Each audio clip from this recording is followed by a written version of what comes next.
जहां हर कहानी सिर्फ कहानी नहीं होती, वहां शुरू होती है वीवा स्टोरीज। गुब्बारे वाली चुड़ैल। रात का समय था। गांव के सभी लोग अपने अपने घरों में सो रहे थे। पूरा गांव सुनसान पड़ा था। वहीं एक बच्चा खेलता हुआ आंगन में आ जाता है, जिसे देखकर एक औरत साइकिल पर गुब्बारे लेकर आती है। गुब्बारे ले लो गुब्बारे, रंग बिरंगे गुब्बारे, प्यारे प्यारे गुब्बारे। तभी उस बच्चे की नजर उस औरत पर पड़ती है, जिसकी साइकिल पर ढेर सारे रंग बिरंगे गुब्बारे होते हैं। वो बच्चा उस औरत के पास जाता है और उससे कहता है, आंटी आंटी, मुझे भी एक गुब्बारा चाहिए, एक गुब्बारा दो ना मुझे। गुब्बारे चाहिए? ये सारे गुब्बारे तुम्हारे ही तो हैं। मेरे पास इससे भी अच्छे अच्छे गुब्बारे हैं। अगर तुम्हें चाहिए तो तुम मेरे साथ चलो, मैं तुम्हें बहुत सारे गुब्बारे दूंगी। वो औरत उसे बहला फुसलाकर अपने साथ जंगल की तरफ ले जाती है। आंटी आंटी, मेरे गुब्बारे कहाँ हैं? आप मुझे मेरे घर से इतनी दूर क्यों लेकर आई हो? मुझे घर जाना है, मुझे जाने दो।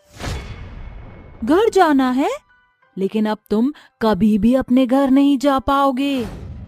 ये कहते ही वो औरत एक बहुत ही भयानक चुड़ैल में बदल जाती है। वहीं उसकी साइकिल पर बंधे हुए सारे गुब्बारों की जगह बच्चों के कटे सिर के गुब्बारे बन जाते हैं। अब मैं तेरी मुंडी काटकर बाकी के मुंडी वाले गुब्बारों के साथ लगा दूंगी और फिर मेरे पास एक और गुब्बारा बढ़ जाएगा। मुझे छोड़ दो, जाने दो मुझे मेरे माता पिता के पास जाना है। मैंने तुम्हारा क्या बिगाड़ा है? तुम मुझे ऐसे क्यों मार रही हो? जाने दो मुझे।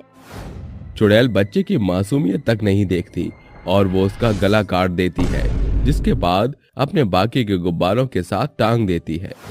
अगले दिन सुबह दुर्योधन और कौशल्या अपने बेटे को यहाँ वहाँ ढूंढ रहे होते हैं।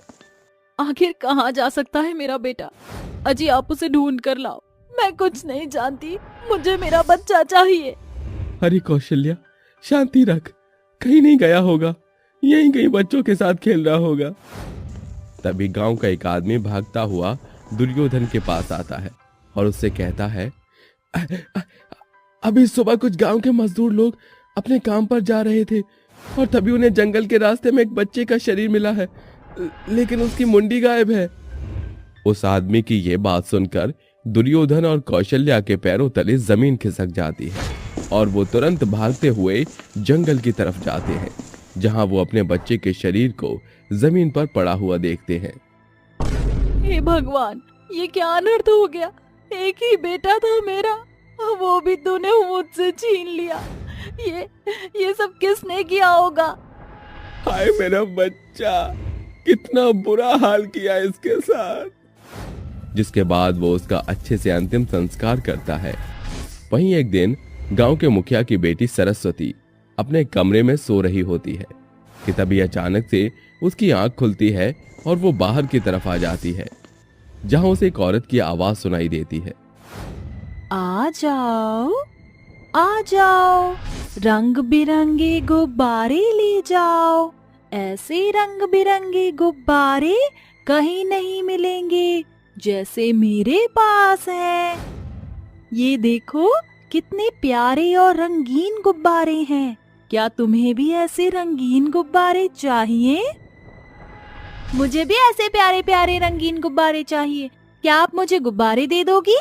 हाँ हाँ, क्यों नहीं, लेकिन उसके लिए तुम्हें मेरे साथ चलना होगा, क्योंकि ये गुब्बारे तो फूले हुए हैं। मैं तुम्हें पूरा पैकेट दे दूंगी गुब्बारों का।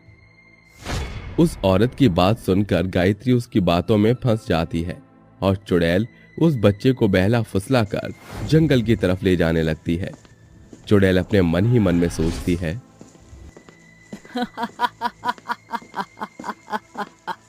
एक एक करके पूरे गांव के सभी बच्चों को मार दूंगी और उनकी मुंडी के गुब्बारे बनाऊंगी। ये सोचते सोचते चुड़ैल अपने असली रूप में आ जाती है, जिसे देखकर गायत्री बहुत डर जाती है। चुड़ैल, कोई बचाओ मुझे, यहाँ चुड़ैल है, कोई मेरी मदद करो। अरे चिल्ला क्यों रही है? चिल्लाने से कोई इस जंगल में नहीं आएगा तुझे बचाने। मुझे छोड़ दो, मुझे जाने दो, मुझे अपने पिताजी के पास जाना है, मुझे छोड़ दो। प्यारी बच्ची, बस थोड़ा सा दर्द होगा। ये कहकर चुड़ैल गायत्री की मुंडी काट देती है और उसकी मुंडी में रस्सी बांधकर अपने गुब्बारों में लगा देती है।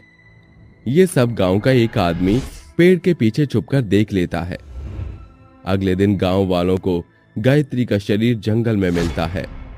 अपनी बेटी का ये हाल देख फूट फूट कर रोने लगता है। हाय, मेरी बच्ची का ये हाल किसने कर दिया? कितनी बेरहमी से मारा है मेरी फूल जैसी बच्ची को। उसे रोता हुआ देख एक आदमी कल रात को जंगल में थी, उसने ही ये किया है। वो कोई इंसान नहीं है, वो एक भयानक चुड़ैल है जो बच्चों का सिर काटकर उन्हें गुब्बारा बनाकर ले जाती है। नहीं, नहीं छोड़ूंगा उस चुड़ैल को, नहीं छोड़ूंगा। तभी एक बूढ़ी औरत आती है और मुखिया से कहती है, ये गुब्बारे वाली चुड़ैल है, ये इतनी आसानी से इस गांव का पीछा नहीं छोड़ेगी। तुम्हें तांत्रिक बाबा की मदद लेनी होगी, वही इसका इलाज कर सकते हैं। अम्मा, मुझे वो तांत्रिक बाबा कहाँ मिलेंगे? यहाँ से बहुत दूर 2 पहाड़ों के बीच एक छोटा सा जंगल है, जहाँ वो तांत्रिक बाबा तपस्या कर रहे हैं। तुम अगर उन्हें गांव में ले आओ तो वो हमारी मदद जरूर करेंगे। उस बूढ़ी औरत की बात सुनकर मुखिया पहाड़ों के पीछे जंगल में तांत्रिक बाबा के पास जाते हैं और उन्हें गुब्बारे वाली चुड़ैल के बारे में बताते हैं। तुम चिंता मत करो, मैं तुम्हारे साथ हूँ और तुम्हारे गांव को कुछ नहीं होने दूंगा। जैसे ही मुखिया तांत्रिक बाबा को लेकर गांव पहुंचता है, एक औरत रोती हुई, बाबा मेरी बच्ची को बचा लो बाबा, वो चुड़ैल मेरी बच्ची को ले गई है, अब आप ही कुछ कर सकते हो बाबा। उस औरत की बात सुनकर तांत्रिक बाबा तुरंत जंगल की तरफ जाने लगते हैं, जहां वो जंगल के बीचों बीच चुड़ैल को एक बच्चे के साथ देखते हैं। चुड़ैल, छोड़ दे इस बच्चे को, क्यों तू इन बच्चों की जान ले रही है? तुम लोग यहाँ क्यों आए हो? चले जाओ यहाँ से, नहीं तो तुम सबका गला काट कर मार दूंगी। अगर तूने इस बच्चे को नहीं छोड़ा तो मैं तेरा वो हाल करूंगा जो तूने कभी सपने में भी नहीं सोचा होगा। नहीं छोड़ूंगी मैं इस बच्चे को, नहीं छोड़ूंगी। तुझे जो करना है तू कर ले। तांत्रिक बाबा चुड़ैल को काबू में लाने के लिए एक मंत्र पढ़ने लगते हैं, जिसके बाद चुड़ैल की शक्तियां कम हो जाती हैं। तांत्रिक बाबा चुड़ैल के ऊपर 7 पवित्र नदियों का जल डाल देते हैं, जिसके बाद चुड़ैल जलकर मरने लगती है और जितने भी बच्चों को उसने मारा होता है वो जिंदा हो जाते हैं।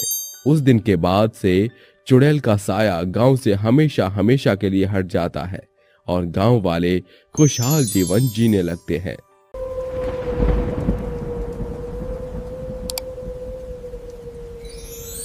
क्योंकि अगली कहानी शायद आपके बारे में हो।